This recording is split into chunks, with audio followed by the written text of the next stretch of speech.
Bienvenue sur ma chaîne. La semaine dernière, Ángel Di María a inscrit un doublé pour Benfica contre Toulouse, 2-1. Lors du match aller de la finale de la Ligue Europa, l'Argentin de 36 ans a parlé de sa relation profonde avec son coéquipier Lionel Messi dans un documentaire produit par Apple TV. El Fideo rencontrera Toulouse lors du match retour de la finale de la Ligue Europa contre Benfica jeudi, 18h45. Avant de continuer, prends le temps de souscrire et appuyer sur la touche de notification pour les futures vidéos. Ángel Di María est au centre d'un tout nouveau reportage Apple TV relatant le parcours épique de l'Argentine vers le titre de la Coupe du Monde 2022. L'ailier actuel de Benfica adore afficher son amour pour Lionel Messi. Le malheur des uns fait bien souvent le bonheur des autres, comme en témoigne le sacre de l'Albiceleste face aux Bleus dévastés lors de la Coupe du Monde 2022 dans son dernier documentaire, La Coupe du Monde de Messi. Apple TV a revisité l'impact que Messi peut avoir sur l'équipe argentine.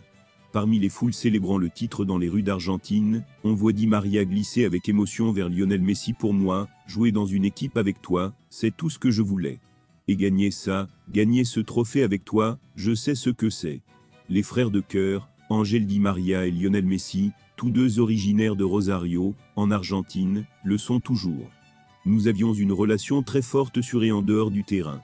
Dans un documentaire produit par Apple TV, El Fideo parle du rôle principal que lui a confié Lionel Messi lors de la Coupe du Monde.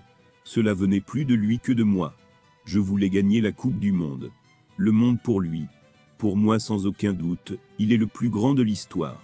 En plus d'offrir à l'Albiceleste sa deuxième Coupe du Monde depuis 1986, Di María a rendu sa part en remportant son 8e ballon d'or. Kylian Mbappé a défrayé la chronique ces derniers jours en informant ses managers qu'il quitterait le PSG à la fin de la saison. Cette annonce a bouleversé certains supporters du club parisien, comme le pilote de Formule 1 Pierre Gasly, mais a suscité un certain tollé en Espagne, où le joueur devrait rejoindre le Real Madrid. C'est la grande nouvelle de ces derniers jours.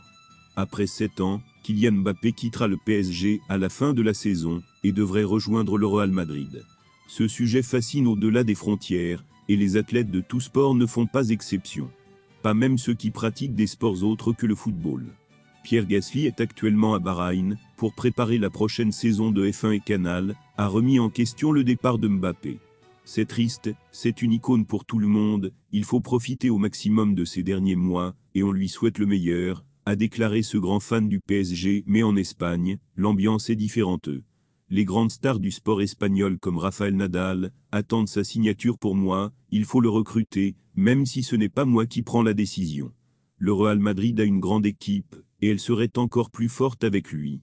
Si je pouvais l'aider à venir d'une manière ou d'une autre, je le ferais, a déclaré l'ancien numéro 1 mondial. Son compatriote Carlos Alcaraz est également heureux. Tous les supporters madrilènes veulent voir Mbappé à Madrid. C'est l'un des meilleurs joueurs du monde, tout le monde veut l'avoir dans son équipe. Je vois un mème de Mbappé à Madrid, ça me fait rire. J'espère qu'on lira que Mbappé vient à Madrid, j'aime ça, a-t-il annoncé, il y a quelques mois. Merci d'avoir regardé cette vidéo, et je vous prie de laisser vos commentaires.